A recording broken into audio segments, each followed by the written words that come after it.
Yeah, hey now, PASW staff, clients, and friends joining us. Welcome to Wednesday's class. We're halfway through the week, and so far, so good. We looked at Marni Nixon, the very infamous or not famous singer who dubbed all of those wonderful actresses who thought they could sing. No, that's a mean way of putting it, but yeah, she was definitely the go-to woman to sing all of those songs. So that was interesting. Marni Nixon, an unsung hero or sung hero. And then we looked at your film scoring assignment, Back to the Future, which is looking good so far. So we'll see the results for Friday. Just, I like to do a little recap.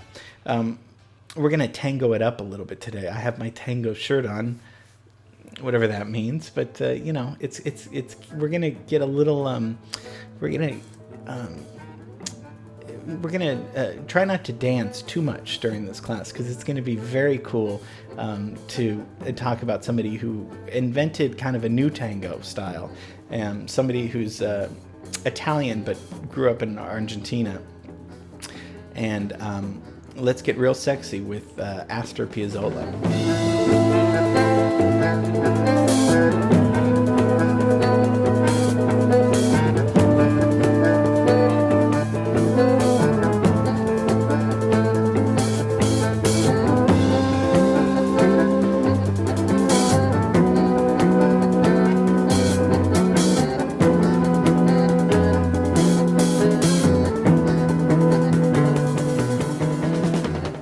Piazzolla is born in 1921, and he's a composer, but also a brilliant accordion bandoneon.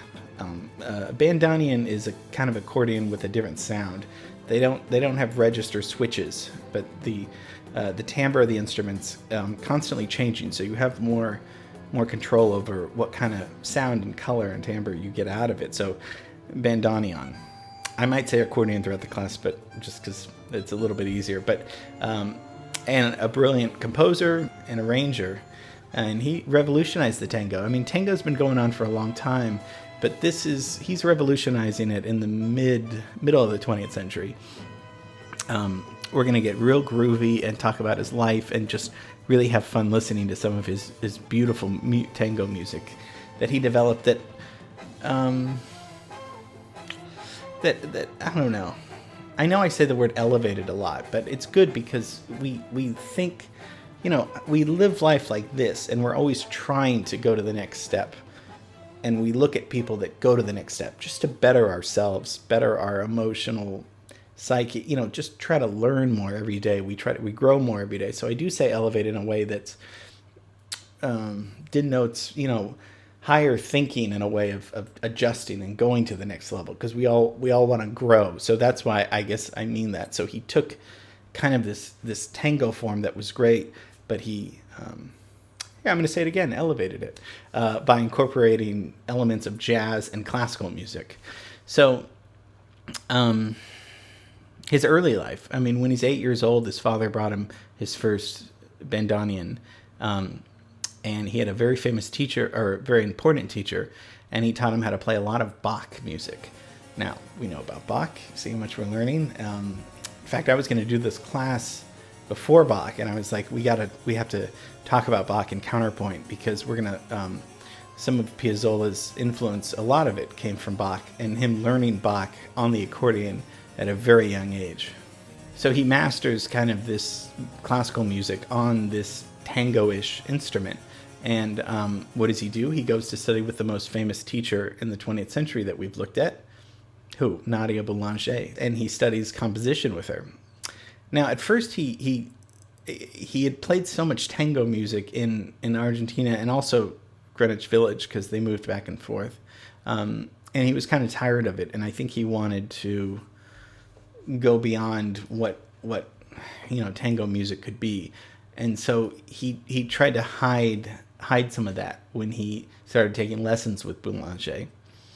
And because he thought, well, maybe my destiny lies in classical music. And Piazzolla played some of his classical compositions for her, and it wasn't until he played this certain tango for her that she said, wait, there's your voice. That's your career. And and go with that. And because of that, she saw his strength. See, that was such a brilliant way of her finding. And we talked about how she was really great at finding everybody's strength, and sometimes even saying, there's nothing for me to teach you, so just go your own way. Or, yes, I can work with you here. She really saw everybody's individual talent, but he was able to combine his musical passions of classical and tango music, despite criticism from a lot of other tango players, accordion, bandoneon players that were like, no, okay, you're going to try to make it serious? Okay, fine, we play real tango. But he's trying to go and say, I'm going to use classical elements that Boulanger taught me. I'm going to use jazz. I'm going to make it just my own. And they call it nuevo tango, new tango. And that's what he's responsible for kind of creating with these elements of jazz and classical. Jazz harmonies and also classical elements. And what do I mean by classical elements? Well, one in particular is counterpoint. And we looked at counterpoint with two or more individual independent lines going on at the same time. And Bach was the inventor of that. And he did this in this piece right here.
It's such fun music. It's really delightful, but it's also, when you're listening to it, it's highly complex music.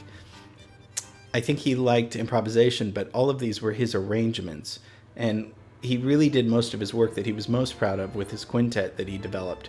And so this is going on in the 60s up until he died.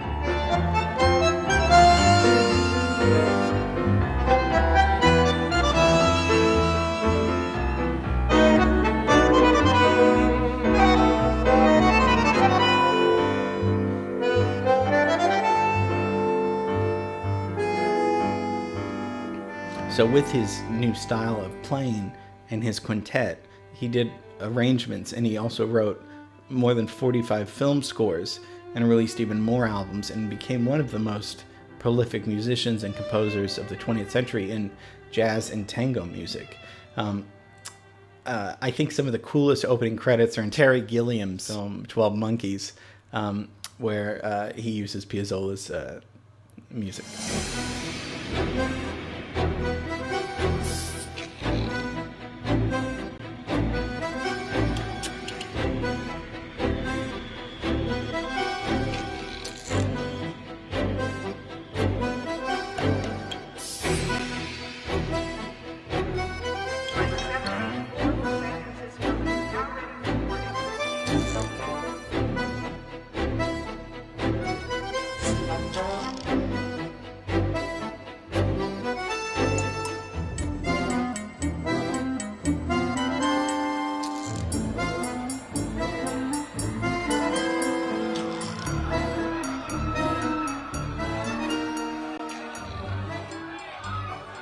We also see parallels to Hitchcock's Vertigo, if you look at those opening title sequences, which is something we're going to be doing Monday, but I'm getting ahead of myself.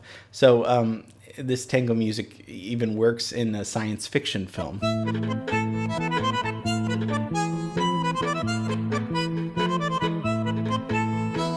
So that's a brief little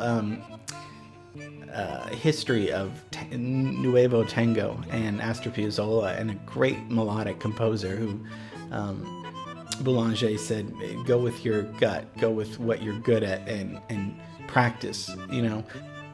It's good once you know you're on the right path.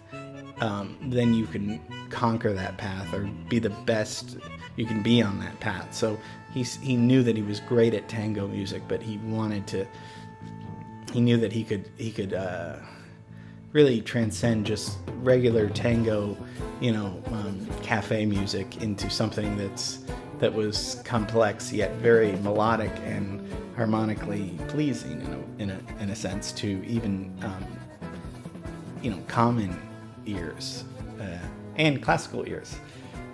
So hope you enjoyed that. Hope you danced a little in your seat.